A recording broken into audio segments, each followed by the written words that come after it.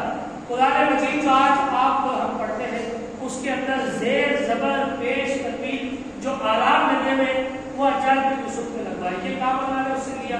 پھر اس کے بعد سری لنکا سے جو ایک قافلہ مسلمانوں پر گیا اس کو جب لوٹ دیا راجہ دائر کے قزاقوں نے, وہاں سے ایک خاتون نے خط لکھا حجاج بن یوسف کو کہ یہاں پر ہمیں لوٹ دیا گیا ہے, آپ ہماری مدد کے لیے آئے.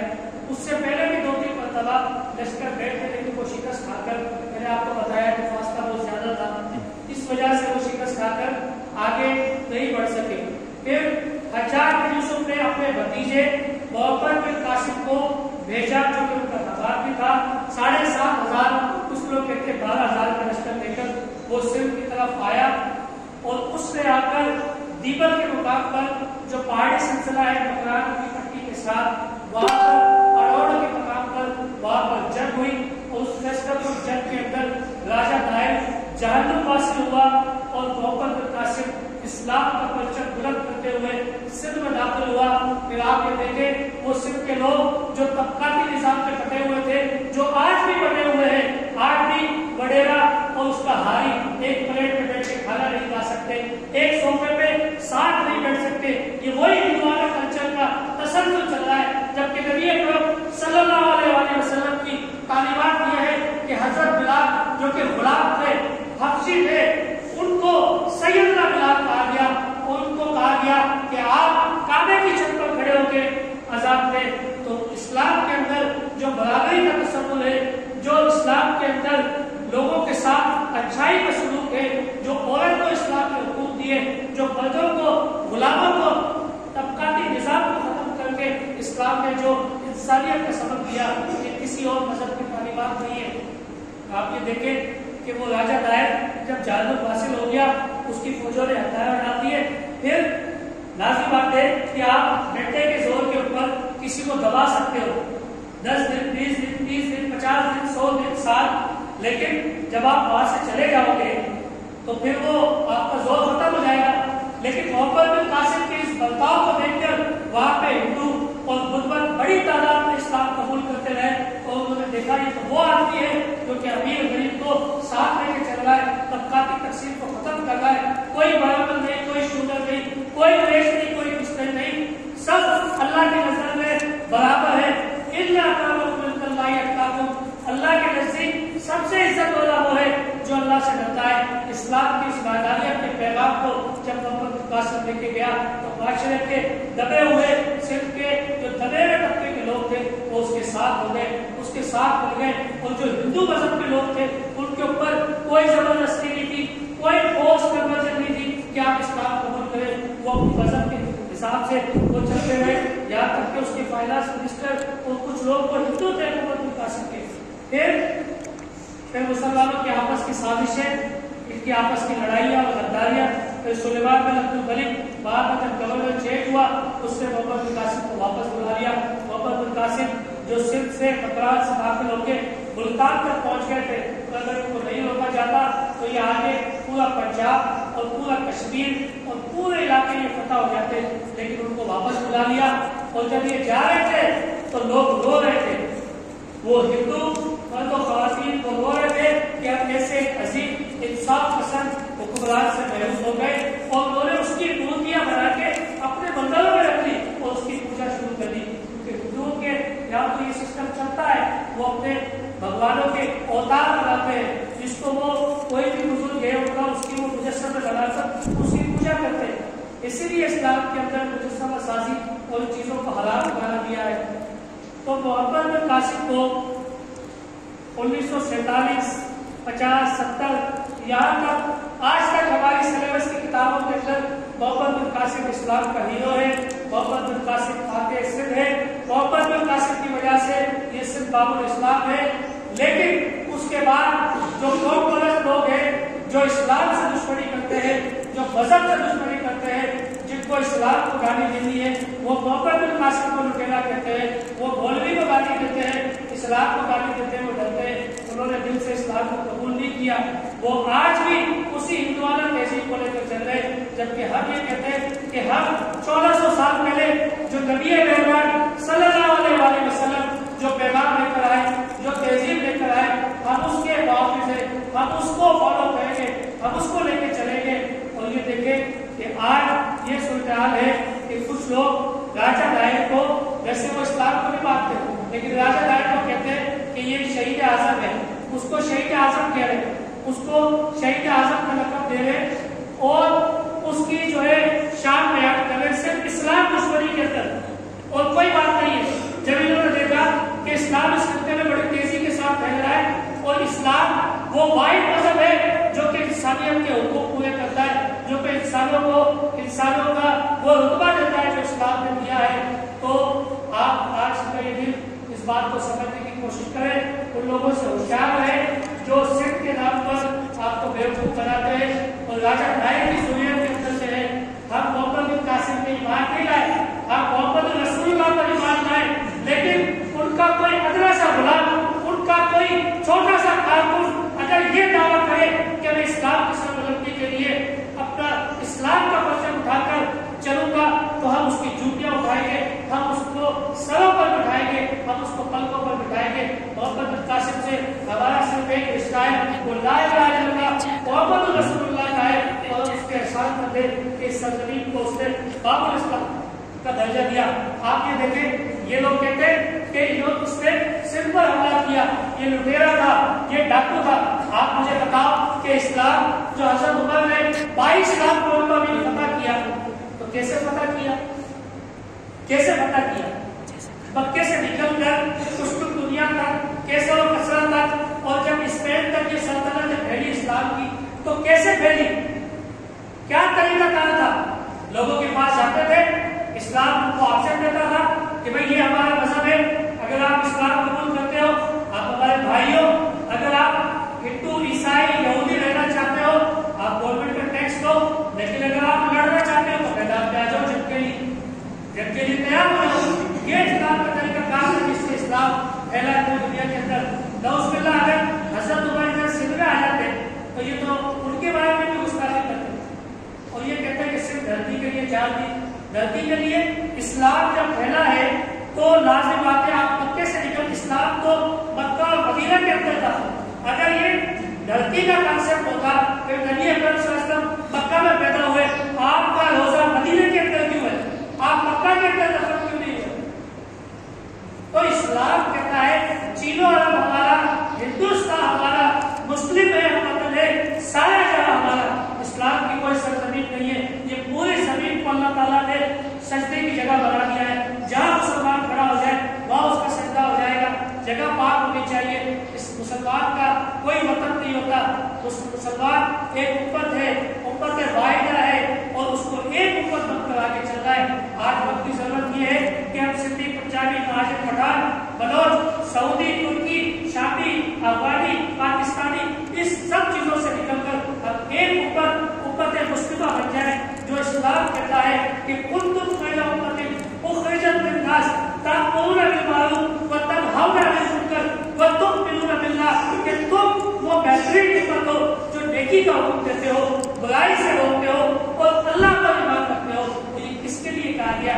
یہ آپ کے لیے کہا گیا ہے، یہ میرے لیے کہا گیا ہے، یہ ہر کلمہ گو کے لیے کہا گیا ہے۔ تو ہمیں کہ سندھ کے جو دشمن ہیں ان کو ہم اپنے نظر میں رکھیں. یہ سندھ اولیاء اللہ کی سرزمین ہے, یہ سندھ امن و آشتی کا گہوارہ ہے, یہ سندھ اسلام کی سرزمین ہے. آپ یہ دیکھیں کہ اگر محمد بن قاسم نے جبری طور پر ان کو مسلمان کیا تھا ظلم کر کے, تو جب وہ 2 سال بعد واپس چلا گیا اور اس کو باہر جا کے زہر دے دیا, شہید کر دیا, تو یہ سارے لوگ دوبارہ ہندو ہو جاتے.